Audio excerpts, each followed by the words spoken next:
Olá, meus amigos, bem-vindo a todos ao Delta Economics. Para quem não me conhece, meu nome é André Amaral. Aqui nesse canal a gente fala de economia, finanças, investimentos, estatística, dentre outros assuntos, né?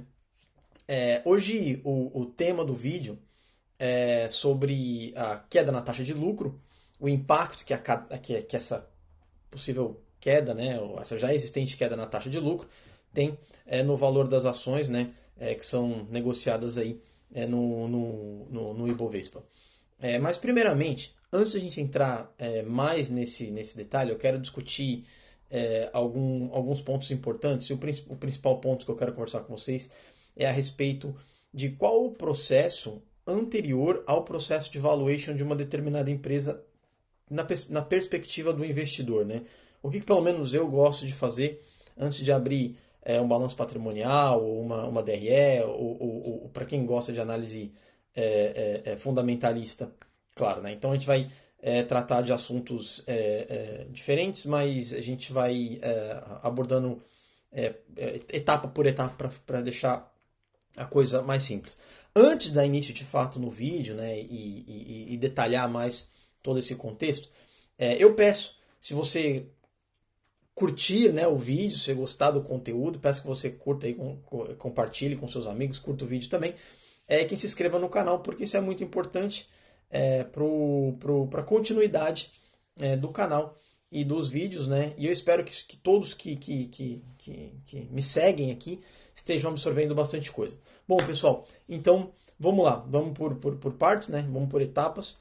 A primeira coisa que eu gostaria de falar com vocês é analisar como que performou aí o índice Bovespa de ontem para hoje, né? E a gente consegue aqui perceber a volatilidade, né, do índice da sexta, né, na sexta-feira, na verdade, e a gente consegue visualizar aí que ele fechou ali em baixa, né, um pouquinho mais de 1%. Mas o que é interessante é que se nós trouxermos aqui nos últimos 5 dias, você percebe que ele ainda está em alta de um pouco mais de 1%. Se a gente pegar no mês, ele teve uma alta bastante grande aí, de quase 12%. Né? Então, de um mês para cá, o Ibovespa tem performado ali muito bem. Então, o que eu gostaria de conversar com vocês é que nesse cenário de crise e toda nessa tensão, temos guerra Rússia e Ucrânia, temos aí um pós-pandemia, que infelizmente a pandemia de fato ainda não acabou, ainda há pessoas sofrendo com a pandemia, e isso também gera incerteza. Temos ali o conflito, um possível conflito entre Estados Unidos e China, que, claro, gera muita tensão e seria catastrófico, tanto para a economia quanto para as outras áreas também, questão geopolítica e tudo mais, né? E, dado essa incerteza, também temos aí a inflação, que segue assustando principalmente aí os países europeus. Os Estados Unidos, o Federal Reserve, divulgou recentemente, né, através do seu presidente, o Jerome Powell, que o Fed deve continuar levando a taxa de juros para combater a inflação. Quando a taxa de juros sobe, para quem já acompanhou, mais uma vez, se você não viu de política monetária, procura aí, assiste o vídeo, é importante, você vai entender como funciona a política monetária, e assim você vai entender sempre quando eu falar de forma resumida o que é a política monetária, você já vai saber, né? Porque eu não tenho condições de ficar explicando toda vez como funciona no detalhe a política monetária. Mas, resumindo, né, quando a inflação sobe, o Banco Central eleva a taxa de juros, é uma ferramenta, né, de combate à inflação, a taxa de juros sobe, isso faz com que haja um arrefecimento na demanda, né, pessoas compram menos, gastam menos e, consequentemente, o preço dos bens e serviços tendem a cair, e isso traz aí a inflação de volta para a meta. Só que qual é o side effect disso aí, né? Qual é o efeito colateral disso? Claro, você tem ali uma redução na atividade econômica, né? Até porque esse é o objetivo mesmo para você conter a inflação. E quando você faz isso, basicamente você também reduz ali a taxa de lucro das empresas e, consequentemente, as empresas pagam menos dividendo. Então, quando o analista faz ali o valuation da empresa, ele já consegue perceber, né, que o valor, o fluxo de caixa futuro daquela empresa será reduzido e, consequentemente, ele diminui, né, o valor daquela ação. Isso impacta na bolsa, o preço das ações cai. Bom, esse é o impacto de curto prazo, né? Que a gente consegue perceber à medida que a taxa de lucro cai. E isso sim, claro, tem relação com a taxa de juros. Bom, nós temos uma taxa de juros alta, uma taxa de juros bastante alta no Brasil, e sem dúvida isso impacta sim no crescimento das empresas. Mas o que é mais importante, que acho que é o objetivo principal do vídeo, é que antes de você tomar qualquer tipo de decisão, e antes de você iniciar até a análise mesmo, né, de valuation, até você começar a entrar nos números, né, você pode até fazer a leitura, aliás, você deve fazer a leitura da divulgação, né, de cada resultado da empresa, o comunicado, né, que a empresa emite através do seu portal ali de relacionamento com o investidor. É importante que você leia, claro, mas há uma medida que eu gosto de fazer e que eu acho que todo analista deveria fazer, que é importantíssimo, todo investidor principalmente, é uma análise, né, que a gente chama de as 5 forças de Porter, né, e que já foi abordada aí por vários canais aí do YouTube e tal, e eu espero trazer de uma forma mais clara, né, e que seja mais objetiva para vocês. Antes de a gente entrar de fato na análise nas 5 forças de Porter, o que eu acho que é importante é que nesse cenário, quando você for avaliar uma empresa, é muito importante que o seu foco, pelo menos é o que é o meu, não a taxa de lucro. Eu acho que esse não deve ser o seu foco também. Eu acho que o que você deve focar é na capacidade da empresa de gerar valor. No final das contas, o valor de qualquer coisa, né, o valor, se a gente focar na questão dos investimentos e das ações, é a capacidade de uma determinada empresa, de ela gerar fluxo de caixa, né, no futuro, tudo isso trazido a valor presente, você vai chegar ali no valor da empresa. Mas o que é o mais importante de tudo isso, pelo menos na minha perspectiva, não é a questão da taxa de lucro, né, e que consequentemente vai ser o pagamento de dividendos, que de fato é o que o acionista geralmente quer, né, ele quer ali a sua parte nos lucros, mas é a capacidade da empresa de gerar valor e não apenas lucro. E por que eu estou dizendo isso? Isso é muito importante, e porque de fato isso é o que você deve buscar. Mas recentemente eu assisti um vídeo muito bom do Roberto Setúbal. Aí todo mundo conhece o Roberto Setúbal, né? Ele foi presidente do Banco Itaú Unibanco por mais de 20 anos. E você pode amar ou odiar o Itaú, mas você não vai colocar em xeque a capacidade desse banco de gerar valor, e não apenas lucro, né? E é interessante, ele explica direitinho esse contexto. E o que eu quero trazer para vocês aqui também, e que é o mais importante, que é você avaliar e analisar e perceber a diferença do que é o lucro e do que é o valor, né?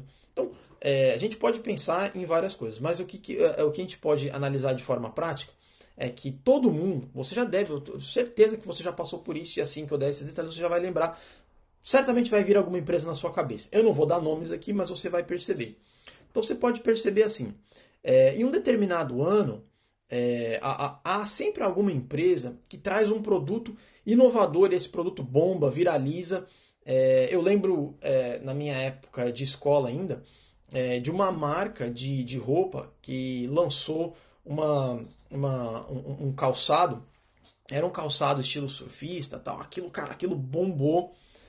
Virou uma febre, todo mundo tinha, todo mundo comprava, tinha um preço alto, quem podia comprar, e gastava muito dinheiro com aquilo, mas aquilo durou 1, 2 anos, depois a empresa sumiu, eu nem sei se essa empresa existe ainda, mas o fato é que ninguém pode negar, é que pelo menos durante esse prazo essa empresa gerou lucro, e certamente não deve ter sido um lucro baixo, ela deve ter gerado um bom lucro, um lucro alto, mas ela simplesmente sumiu ao longo do tempo. Por que isso acontece?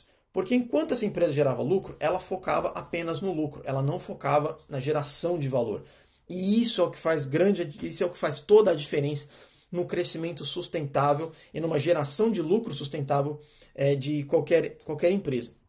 E quando eu digo isso, o que eu estou querendo dizer?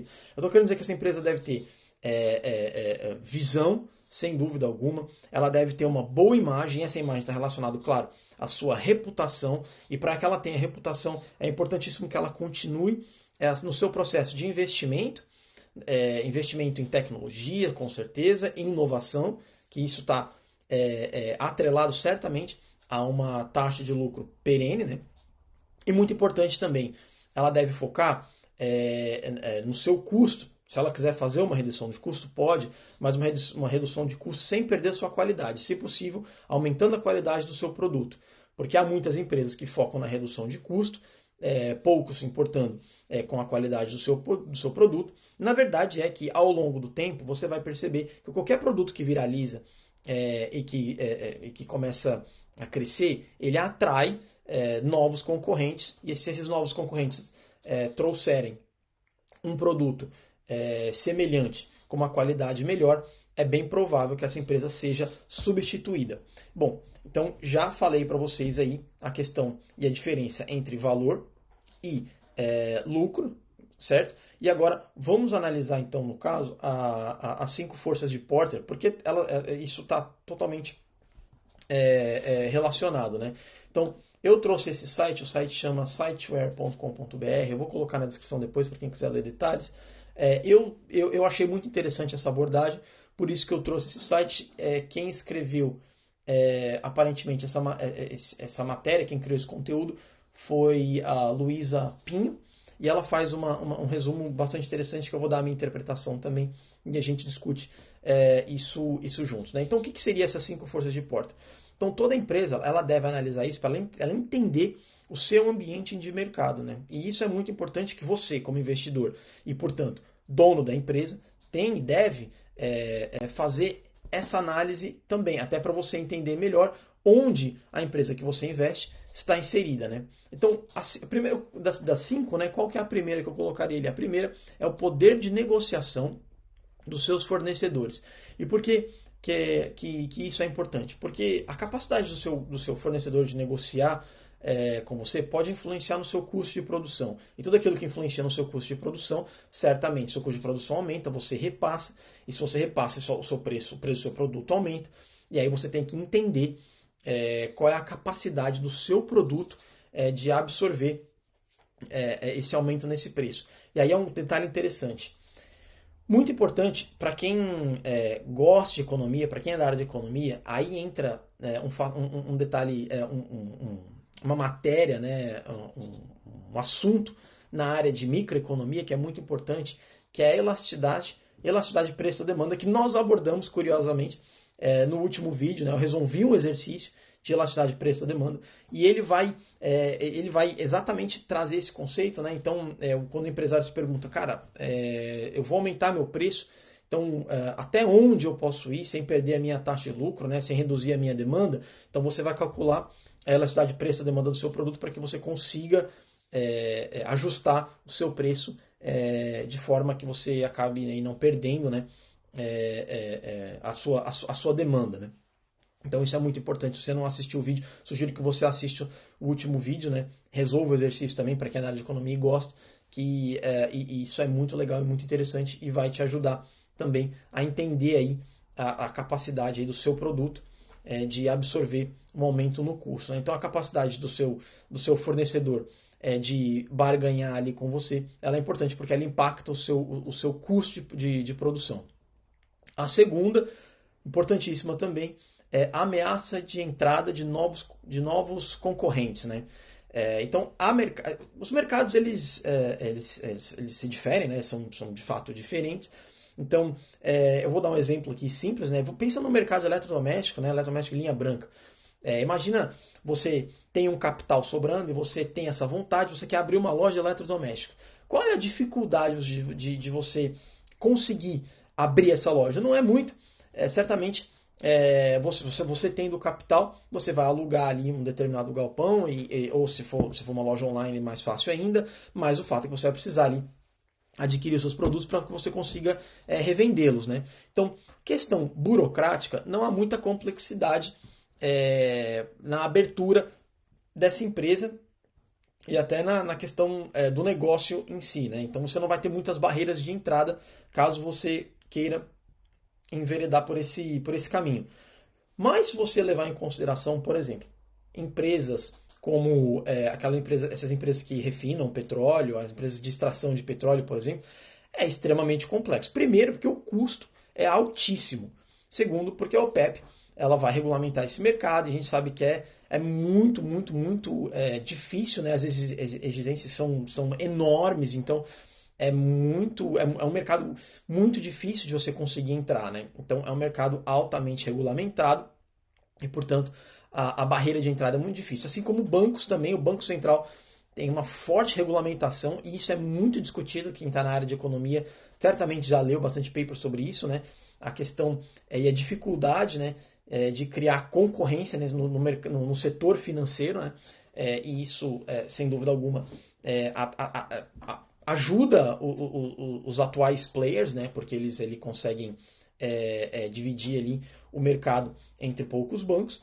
E isso, sem dúvida, aumenta a taxa de lucro desses bancos. Agora, com as fintechs, isso tem mudado um pouco e tem obrigado os bancos a fornecerem um serviço um pouco melhor. Mas isso é uma ameaça que você deve analisar quando você está fazendo, antes de você iniciar o processo de valuation, antes de você começar analisar os números mesmo, você analisar o limite da empresa, e isso é algo que você não pode negligenciar de forma alguma. Qual é a ameaça de novos concorrentes a essa empresa que você cogita, né, comprar as ações? O outro, a terceira força de Porter é o poder de negociação dos clientes. E esse é muito interessante, muito importante. Eu até vou frisar um ponto ali que eu achei legal. Quando os compradores, né, eles dispõem de várias opções, significa que você não tem muita margem de lucro, né, porque o seu produto pode ser de fato facilmente substituído. Então você precisa analisar o grau de negociação, né, de poder de barganha do seu cliente, né? Então há produtos que você não consegue substituir e há produtos que são facilmente substituíveis, né? Então você pode imaginar, por exemplo, um laptop da Apple. Dificilmente você vai conseguir substituí-lo. Você pode pensar em um outro sistema operacional, mas se você de fato quer muito algo que seja muito próximo do sistema operacional iOS, vai ser muito difícil você conseguir substituí-lo. Então, a Apple tem um poder de barganha maior, então o seu cliente tem um poder de barganha menor, e com isso, né, você consegue manter ali a sua taxa de lucro relativamente alta, o que não significa que você não deva seguirem investindo em inovação, em tecnologia, que é o que a Apple faz, na verdade, né? Então eles seguem investindo em tecnologia. Você pode perceber, pelo menos eu sou um usuário dos dois sistemas operacionais, tanto gosto de Windows como também gosto do sistema iOS, né? Eu uso o Mac e uso o Windows 11 também. Gosto dos dois, mas consigo perceber a diferença, e se eu tivesse que optar, eu optaria sem dúvida alguma pelo Mac. Acho melhor de utilizá-lo e, portanto, eu não teria muito poder de barganha, né? Então o investidor que analisa isso, ele já percebe que esse é um ponto que é interessante. O que ela traz aqui ela traz da seguinte forma: quando os compradores dispõem de diversas opções semelhantes para escolher ou tem tempo para tomar a decisão de compra, e é isso que eu queria discutir com vocês, a questão do tempo de decisão de compra. Isso é fundamental. Se o seu pneu furar no meio da estrada e tiver apenas um único borracheiro, qual é o seu poder de barganha? É zero, cara. Você vai pagar o que tiver ali e naquela hora. Porque você não tem como esperar. Você não vai passar a noite ali dentro de um carro em uma estrada, ainda mais se você estiver aí no Brasil. Basicamente impossível. Você certamente pagaria o preço que for e você não teria tempo de decisão. Para quem trabalha na área de venda, sabe. Porque para você executar uma venda, você não pode protelar. Essa venda tem que ser feita o quanto antes. Se você der muito tempo para o seu cliente, é natural do ser humano que ele se sabote. Então, independente do produto que você está vendendo, pode ser um produto muito bom para aquele indivíduo. Se você der o tempo para ele para pensar, se for um valor alto, dificilmente ele vai adquirir esse produto. Ele vai pensar duas vezes, tendo tempo, é provável que ele não compre. Então, o ideal para quem trabalha nessa área de vendas, por isso que você tem as promoções que são aquelas promoções relâmpago, né? Que é para justamente não permitir que o cliente pense demais, porque ele pensando demais, ele vai começar a analisar a margem de benefício, e vai começar, mas agora a economia não está muito boa, não é melhor não comprar, e aí dificilmente você consegue executar a venda, ao menos que a pessoa de fato precise muito daquele bem. Caso contrário, você não vende. Por isso que eu destaquei essa parte. Podem pressionar o mercado, abaixar os preços e aumentar a qualidade dos produtos e serviços. Claro, você tem uma competitividade maior, sem dúvida alguma. Os players precisam ali trabalhar ali na questão da qualidade do produto, oferecer um produto melhor, de melhor qualidade, com preço menor, para que assim ele consiga bater o seu concorrente e vender mais. O outro ponto, né, a quarta força de porta, é a ameaça de produtos substitutos, que nós já discutimos. Né? Então você tem muitos produtos ali disponíveis, né, que são substitutos perfeitos, então dificilmente você tem um poder de barganha muito grande, né, porque o seu produto é facilmente substituível, assim como eu discuti a questão do iPhone ou do MacBook. Então a Apple é uma empresa que tem um poder de barganha, porque é muito difícil você substituir esses produtos com uma qualidade exatamente igual. Claro, você tem lá o Galaxy, né, que seria hoje o concorrente mais forte ali do sistema iOS, mas a verdade é que substituir de forma muito parecida você não consegue, e isso traz um certo poder de barganha. Assim como trouxe para o Windows durante muito tempo, ou para o Microsoft Office, né? Isso aí, na verdade, até hoje, é difícil você conseguir um substituto. Né? Então, portanto, por isso que ele é tão caro. E as empresas precisam pagar, porque ele, sem dúvida, é muito importante. Então, não tem substituto, você tem uma margem de lucro muito mais alta. E depois, o último ponto, a quinta força de porta, é a rivalidade entre seus concorrentes. Né? Quanto maior for essa rivalidade, né, mais difícil você consegue entrar nesse mercado. E por que isso acontece? Porque a capacidade dessas empresas de marketing, propaganda, ela é muito alta. Então, a gente pode pensar no mercado aqui de refrigerante ou de cerveja, né? É muito complexo esse mercado, porque essas empresas, elas disputam muito. Eu vou citar duas empresas aqui, que são fortes concorrentes, né? A Coca-Cola e a Pepsi. Aí você também tem a Brahma, né? Junto com as outras cervejas também e tal. Essas empresas, elas brigam muito, são fortes concorrentes, e elas investem pesado em propaganda e marketing. Então, se você quiser iniciar sua nova marca de refrigerante, né, agora, é muito difícil você conseguir entrar nesse mercado, porque você é muito pequeno, muito irrelevante, e dificilmente seu produto vai conseguir ser vendido, porque o que é muito conhecido são essas duas grandes empresas, né, e você tem as outras, claro, mas que fazem parte do mesmo conglomerado, e fica muito difícil você conseguir entrar nessas empresas, até porque, como a concorrência é muito forte, a margem de lucro delas já é baixa, e o valor delas já é, o preço, né, do seu produto já é baixo. Dificilmente você, por trabalhar em pequena escala, consegue produzir um produto de boa qualidade, ou de pelo menos qualidade semelhante, a um preço semelhante. Provavelmente a sua taxa, o seu custo operacional vai ser muito maior, e você não vai sobreviver muito tempo nesse mercado. Então, essas são as 5 forças de Porter, que eu acho que é muito importante o investidor analisar antes dele entrar, de fato, nos números, né? Aí sim, depois ele pode entrar com os números e fazer o processo de valuation que ele quiser, seja lá o modelo de Gordon ou o fluxo de descontado, o modelo que ele quiser. Mas essa análise ela é muito importante, e ela vai trazer muito benefício ao investidor, porque ele vai entender o mercado que aquela empresa está. Entendendo o mercado que aquela empresa está, ele consegue perceber os riscos que ele corre, os riscos que a empresa corre, e aí sim, uma vez essa análise feita, aí ele vai para os números, vai achar o valor justo, o valor intrínseco da ação que ele quer, e se for viável, ele vai fazer o investimento. Pessoal, só para deixar bem claro, mais uma vez, não fiz nenhum tipo de recomendação aqui, você não vai encontrar recomendação de investimento nesse canal, mas eu espero que você tenha gostado do conteúdo. Se você gostou do conteúdo desse vídeo, eu peço que você curta, compartilhe aí com seus amigos. Eu sei, para quem é da área de administração, sabe muito bem como funciona isso. Para quem é da área de economia, deve ter visto no curso de economia também. E é importante que você compartilhe aí com seus colegas, né, com outros investidores também. Eu gostaria de ouvir também o que você tem a dizer, se você gostou do vídeo, deixe aí nos comentários. Críticas também sempre de modo respeitoso, também é sempre bem-vindo. Sugestões de vídeo também, beleza? Então, pessoal, eu vou ficando por aqui. Um grande abraço para vocês e até o próximo vídeo.